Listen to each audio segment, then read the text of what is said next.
दोस्तों नियति PCS classes में आप लोगों का स्वागत है। मैं हूं कमलकांत और अभी हम बात करेंगे बीपीएससी के संदर्भ में। देखिए दोस्तों, अभी बीपीएससी के माध्यम से बीएओ का इंटरव्यू होने वाला है, यानी ब्लॉक एग्रीकल्चर ऑफिसर का। तो इसको लेकर बहुत सारे लोग हैं जो कि कॉल कर रहे हैं, बहुत सारे लोग जुड़े भी हैं इंटरव्यू के लिए। तो मैं सबसे पहले एक बात आपको कहूँगा कि इंटरव्यू की जो तैयारी है उसको संपूर्णता में करने की आवश्यकता है। देखिए दोस्तों, कहने के लिए तो आप लोगों का 50 अंक है जो कि इंटरव्यू पे डिपेंड करेगा, लेकिन यहाँ पे एक एक नंबर में कंपटीशन है। बहुत सारे लड़के ऐसे होंगे जो 1-2 नंबर से ही छट जाएंगे। तो इसके लिए ज़रूरी है कि इंटरव्यू को अच्छे ढंग से तैयार किया जाए। तो सबसे पहले हम लोग समझने का प्रयास करेंगे कि इंटरव्यू में किन किन चीज़ों को तैयार करना है। सबसे पहले आपको व्यक्तिगत जो चीज़ें हैं उसको आपको अच्छे से तैयार कर लेना है। यहाँ पर अगर आप लोगों ने गलती की तो उसे माफ़ी योग्य नहीं माना जाता है। ठीक है, पहले कहा जाता है कि खुद को समझिए, उसके बाद आप दुनिया को समझ सकते हैं। इसी के तर्ज पर हमेशा किसी भी चीज़ का इंटरव्यू हो, आपसे व्यक्तिगत इन्फॉर्मेशन के संदर्भ में आपसे जानकारी पूछी ही जाती है। तो सबसे पहले जो व्यक्तिगत जानकारी है उसके अंतर्गत आपको अपनी योग्यता से प्रश्न पूछा जाएगा, और इसमें खास करके कि आपने 10वीं कहाँ से किया, 12वीं कहाँ से किया, आप स्नातक कहाँ से कर रहे हैं, ये सभी जानकारियाँ आपको पूछी जाती है।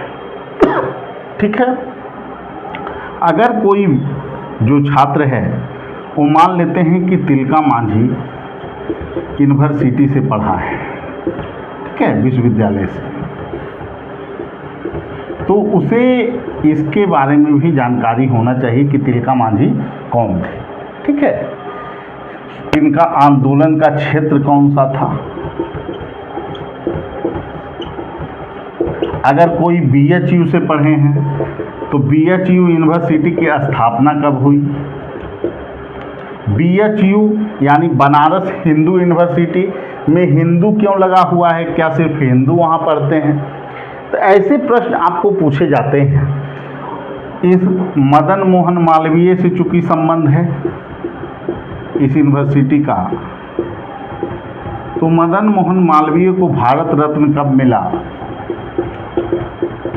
ऐसे क्वेश्चन आपको पूछे जा सकते हैं। ठीक है, एक डायमेंशन से देखिए कितने सारे क्वेश्चन पूछे जाने की संभावना है। ललित नारायण मिश्रा यूनिवर्सिटी है तो ललित नारायण मिश्रा कौन थे। तो ये सभी क्वेश्चन आपको देख लेना है। जो लोग जिस यूनिवर्सिटी से हैं, कॉलेज से हैं, अगर प्रासंगिक कॉलेज है तो उसके बारे में आपको जानकारी पूछा जा सकता है।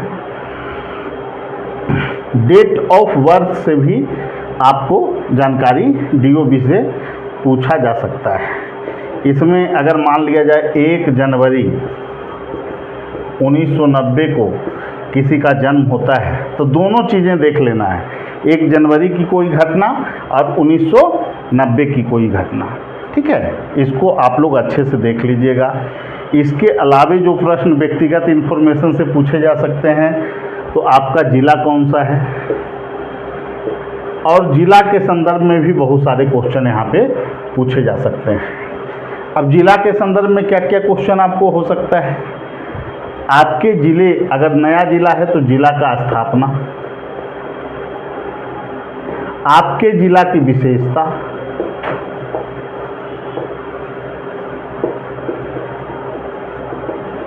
विशेषता क्या है, आपके ज़िले के कृषि उत्पाद।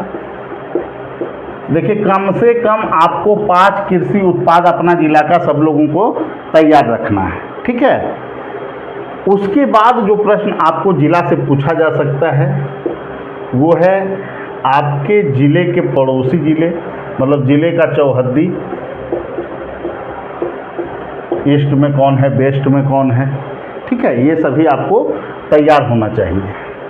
आपके ज़िले के कोई महान विभूति है, ज़िले के महान विभूति, मतलब कोई महान व्यक्ति, अगर बेगूसराय में किसी का जन्म हुआ है तो वहाँ के रामधारी सिंह दिनकर काफ़ी प्रसिद्ध व्यक्ति हैं। शेखपुरा के डॉक्टर श्री कृष्ण सिंह प्रसिद्ध हैं। अनुग्रह नारायण सिंह औरंगाबाद के लिए, राजेंद्र प्रसाद इसी तरह से पूछा जा सकता है, छपरा से उनका रिलेशन। तो ये सभी क्वेश्चन पूछे जा सकते हैं, ठीक है, जिला लेवल से।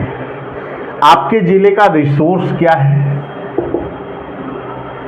तो रिसोर्स में खास करके एग्रीकल्चर पर तो फोकस करना ही है, और अन्य क्या क्या रिसोर्स है आपके ज़िले में, ये भी प्रश्न आपको पूछा जा सकता है। अगर कोई ऐसा उत्पाद है जिसको जीआई टैग मिला है आपके ज़िले का, तो उससे संबंधित प्रश्न आपको पूछा जा सकता है। तो ये आपको जिला में आपको अच्छे ढंग से तैयार कर लेना है, ठीक है, जिला में तैयार कर लीजिएगा। अब हम लोग आते हैं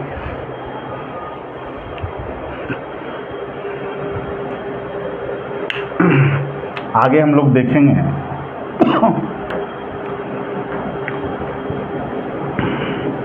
देखिए, इंटरव्यू के लिए सबसे ज़्यादा जो दिक्कत वाली चीज़ होती है कि लोग इसके डायमेंशन को समझ ही नहीं पाते हैं कि क्या क्या करना है। पूरा किताब लेंगे और पूरा पढ़ने में लग जाएंगे, उससे काम नहीं चलेगा। डायमेंशन समझना बहुत ज़रूरी है।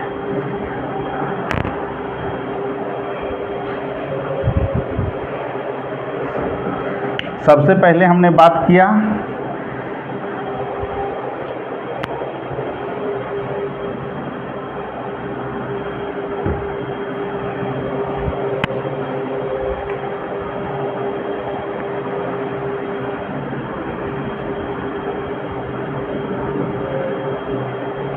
सबसे पहले हम बात किए व्यक्तिगत इन्फॉर्मेशन के बारे में। दूसरा हमने बात किया जिला के संदर्भ में व्यक्तिगत, दूसरा बात हम लोग कर लिए थे जिला के संदर्भ में। अब आपको अगला पॉइंट है आपका राज्य। देखिए, एग्रीकल्चर ऑफिसर के लिए जा रहे हैं, फिर भी आपको राज्य को अच्छे ढंग से देख के जाना है, ठीक है। और इसमें से आपको जो क्वेश्चन होगा लगभग 20% आपके राज्य से पूछे जाने की संभावना है। अब कहेंगे कोई व्यक्ति अगर दूसरे राज्य से हैं तो उसके संदर्भ में भी प्रश्न पूछा जाएगा। पूछा जैसे यूपी के हैं तो यूपी, बिहार के कौन कौन से ज़िले यूपी को टच करते हैं, ठीक है, यूपी का कौन कौन सा ज़िला बिहार को टच करता है, बिहार यूपी में दो समानता बताइए, असमानता बताइए। ऐसे प्रश्न पूछे जा सकते हैं, पूछे गए हैं। बिहार के एग्रीकल्चर की जो उपलब्धि है, यूपी के एग्रीकल्चर के उपलब्धि की तुलना में किसको आप बेहतर मानते हैं? क्या कारण है कि बिहार का एग्रीकल्चर तुलनात्मक रूप से पिछड़ा हुआ है? ऐसे प्रश्न आपको पूछे जाने की गुंजाइश काफ़ी अधिक होती है। तो राज्य में इसका जीके भी आपको थोड़ा देख लेना है, ठीक है। अब यहाँ पर राज्य में आपको जो प्रश्न पूछे जाने की संभावना है, तो बिहार में किस क्षेत्र में आप कौन सा एग्रीकल्चर, कृषि आधारित उद्योग लगा सकते हैं, ऐसे प्रश्न किस क्षेत्र में। जैसे कि आप मान लिया जाए चंपारण बेल्ट में, तो वहाँ पर आप गन्ना उद्योग लगा सकते हैं। आप किशनगंज में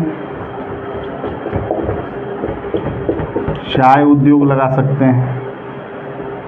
नवादा नालंदा बेल्ट में पान की खेती, ठीक है। अगर आपको मान लिया जाए उत्पादन करना हो कटिहार बेल्ट में, तो जूट का उत्पादन, ठीक है, जूट की फैक्ट्री भी वहाँ लगाई जा सकती है। तो जहाँ जैसा रिसोर्स रहेगा उसके आधार पर उद्योग आप स्थापित कर सकते हैं, ठीक है। तो ये सभी चीज़ों को आपको दिमाग में रखना है। फिर कृषि के क्षेत्र में बिहार किस किस कृषि में प्रथम स्थान प्राप्त किया हुआ है, ठीक है, इसको भी दिमाग में रखना है। बिहार राज्य का 3 कृषि उत्पाद, खाद्यान्न उत्पाद जिसका पोजीशन क्रम से पूछा जा सकता है, सबसे ज़्यादा किसका प्रोडक्शन करता है, सेकंड नंबर पे किसका, थर्ड नंबर पे किसका। तो बिल्कुल क्रम से आपको ये डाटा दिमाग में होना चाहिए, ठीक है। चावल, गेहूं, मक्का, ये प्रोडक्शन जो होता है उसको एकदम दिमाग में रखना है। राज्य के संदर्भ में आपको प्रशासनिक दृष्टिकोण से प्रमंडल की भी जानकारी होनी चाहिए, किस प्रमंडल में कौन सा जिला पड़ता है, ठीक है। अगर मान लिया जाए आप किशनगंज के हैं तो पूछा जा सकता है किशनगंज किस प्रमंडल का भाग है, तो पूर्णिया प्रमंडल का। नालंदा किस प्रमंडल का भाग है, तो पटना प्रमंडल का। पटना प्रमंडल में कुल 6 जिला है, आपको पता ही होगा, नालंदा, पटना, फिर आगे जाइएगा तो भोजपुर, फिर बक्सर, फिर नीचे रोहतास, फिर नीचे जाइएगा तो भभुआ, कैमूर।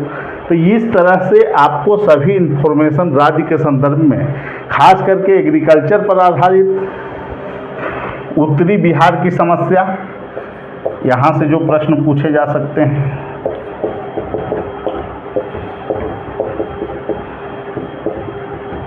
दक्षिणी बिहार की समस्या कृषि में,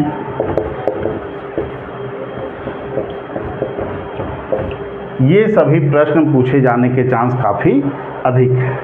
तो इसको तैयार कर लीजिएगा। हर एक पहलू पर जो है कि हम कोशिश करेंगे कि अलग से क्लास में चर्चा पूरी कर ली जाए, ठीक है। ये सब तो बेसिक चीज़ें हैं, इसको आप लोग को खुद भी तैयार करना है, बाकी चीज़ों को भी आपको तैयार करना पड़ेगा, ठीक है।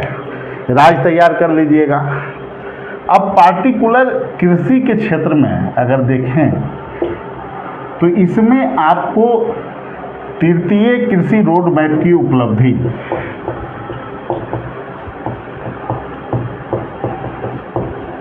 पूरा इसको PDF दे दिया गया है, ठीक है। सीधे डायरेक्ट PDF साइट से ही निकाल के आपको दिया गया है।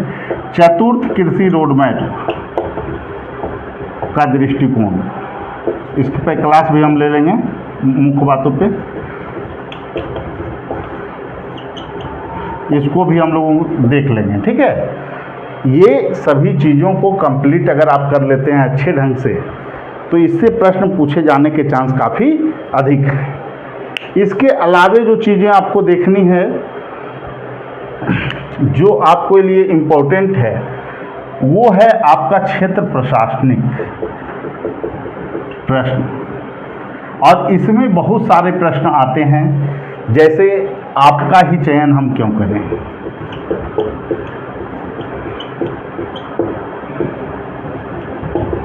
आपका ही चयन क्यों करें। फिर प्रश्न आपको पूछा जा सकता है, एक प्रशासक का गुण बताइए। देखिए, गुण एक व्यक्ति के अंदर कहा जाएगा, आइडियल गुण तो ईमानदारी लोग सोच लेते हैं कि बहुत बड़ा गुण है, लेकिन एक प्रशासक का जो महत्वपूर्ण गुण होता है उसमें 2 चीज़ें महत्वपूर्ण हैं। एक है नेतृत्व करने की क्षमता, नेतृत्व करने की क्षमता। दूसरा है निर्णय लेने की क्षमता, नेतृत्व का गुण यानी निर्णय का गुण। फिर उसके बाद ईमानदार होना चाहिए, ये सब तीसरा चौथा पे रखिए। कर्तव्यनिष्ठ होना चाहिए,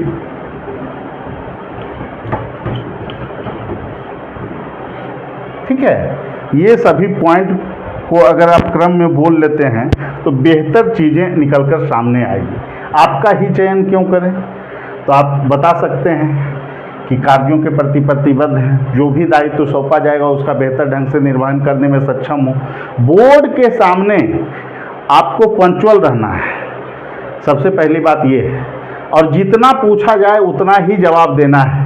इंटरव्यू में बहुत तेज बनने का प्रयास बहुत सारे लोग करते हैं कि लंबा चौड़ा उत्तर देने लगते हैं, जिसके कारण अंक पर नकारात्मक प्रभाव पड़ता है। हम लोगों ने पाया है कि जो बच्चे जितना कम संक्षिप्त ढंग से अपनी बात को रखते हैं उतना ही अधिक प्रभावी उत्तर वो दे पाते हैं, ठीक है। तो ये अभ्यास का चीज़ है और लगातार हम लोग क्लास में अभ्यास करेंगे, विभिन्न चीज़ों पे करेंगे। फिर आपको इंटरव्यू सेशन जो चलेगा उसमें भी आपको चीज़ों को तैयार करवाया जाएगा। तो प्रशासनिक प्रश्न जो होंगे जैसे कि और भी प्रश्न प्रशासनिक में पूछा जा सकता है कि आपके अंदर की 2 कमियां, आप ऐसी कमी को बताइए जो आपको प्रशासनिक कार्य में बाधा डाल सकती है। तो बहुत सारे लड़के एक्सेप्ट कर लेंगे, सर आलसी प्रवृत्ति का थोड़ा है, ठीक है। तो ये सब आलस बहुत निगेटिव गुण है। बताइए, एक व्यक्ति होने के नाते हम में सर कमियां जरूर है, लेकिन मुझे नहीं लगता कि मेरे अंदर कोई ऐसी कमी है जो प्रशासनिक कार्य में बाधा उत्पन्न कर सकती है। बोर्ड भी खुश हो जाएगी। तो मतलब चीज़ों पे काम करना है प्रशासनिक मुद्दे पे। उसके बाद फिर आपको जो समसामयिक पहलू है, करेंट का जो मुद्दा है, इस पर हम स्पेशल क्लास लेंगे, समसामयिक पहलू पे। और इस पर आपका जो दृष्टिकोण है वो बिल्कुल स्पष्ट होना चाहिए, एक प्रशासक के नज़रिए से होना चाहिए, तभी आपको बेहतर अंक मिल सकता है। तो ये सारे डायमेंशन को समझते हुए इंटरव्यू को अगर आप तैयार करेंगे तो आपको कोई समस्या होने वाली नहीं है, ठीक है। बहुत सारी ऐसी चीज़ें हैं जिसमें आपको अभी से काम करना है। न्यूज़पेपर डेली पढ़िए, ठीक है, 5-6 मुद्दा ही आप निकालिए, लेकिन डेली पढ़िए। अब बाकी हम लोग तो क्लास में कराएंगे। सबसे जो बड़ी बात है दोस्तों कि समय आपके पास जो है वो लगभग 25 दिन का है। कितना दिन? 25 दिन मान के चलिए समय है।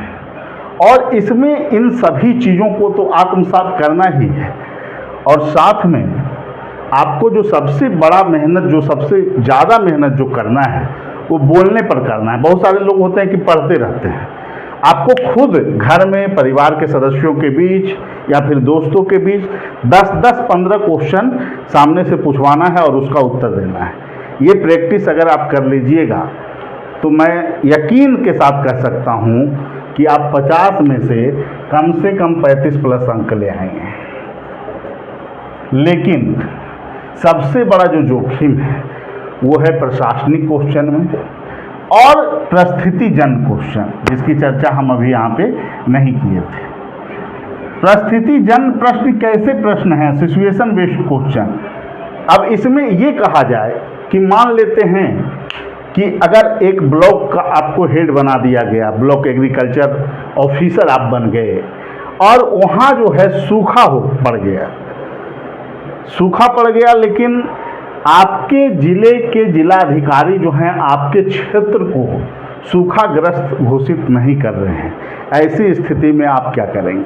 तो ये जो क्वेश्चन होते हैं, यहाँ पर समस्या उत्पन्न होती है। सरकार नहीं कर रही है तो आप कैसे उस चीज़ को हैंडल करेंगे? बागवानी फसल का प्रोडक्शन को कैसे आप प्रोत्साहित करेंगे व्यक्तिगत स्तर पे? नेशनल हाईवे आपके एरिया में बनने जा रहा है और वहाँ फसल उत्पादन ज़्यादा होता है, तो आप पर्सनल अपने व्यक्तिगत स्तर पे आप क्या कीजिएगा? तो इन सभी चीज़ों को आपको देखना है, इस पे हम काम करवाएंगे, क्योंकि समस्या यहाँ पे क्रिएट होगी। बहुत सारे लोग इंटरव्यू की तैयारी कराने के लिए आ गए हैं, लेकिन बात ये है कि इन क्वेश्चन को जहाँ पर आपको समसामयिक मुद्दा, करेंट मुद्दा पर स्पष्ट राय देना होगा, प्रशासनिक मुद्दा पे आपको जवाब देना होगा, तो वहाँ पर तथ्य काम नहीं करेगा। वहाँ पर काम करेगा आपके अंदर का डिसीजन मेकिंग पावर, और वो तभी आएगा जब हम विभिन्न चीज़ों को तार्किक ढंग से सोचेंगे। इसलिए ज्वाइन कीजिए, जल्द से जल्द। आप लोग क्लास अब शुरू हो चुका है और ज्वाइन करके बिल्कुल प्रतिबद्धता के साथ अगर आप मेहनत करेंगे तो सफलता जरूर मिलेगी और सभी लोग सफल हो सकते हैं। जो पास हुए हैं, संभावना तो सभी का है, और उसमें जितने सीटें हैं उतने ही सफल होंगे, ये भी सच्चाई है। तो हमारे फ़ोन नंबर 7004291557 पे कॉल करके जुड़ सकते हैं। अभी समय है, अभी एडमिशन चल रहा है और 2-3 दिन बीत जाएगा तो आप लोग को लगने लगेगा कि हम बहुत सारी चीज़ों को सीख चुके हैं। ठीक है, डे बाय डे वर्क वाला चीज़ चल रहा है, क्लास भी 7-8 क्लासें भी होनी है और उसके बाद 2 मॉक इंटरव्यू भी लेंगे। ठीक है, और इसके लिए सहयोग राशि जो रखा गया है, फ़ोन नंबर पर फ़ोन कीजिएगा तो आपको पता चल जाएगा। और जुड़ के चीज़ों पे काम करना है। ठीक है, अच्छे ढंग से, ईमानदारी ढंग से प्रयास कीजिए और खुद पर विश्वास रखिए। सफलता निश्चित रूप से मिलेगी। ठीक है, सभी लोगों को धन्यवाद, फिर अगले वीडियो में मिलेंगे। Thank you.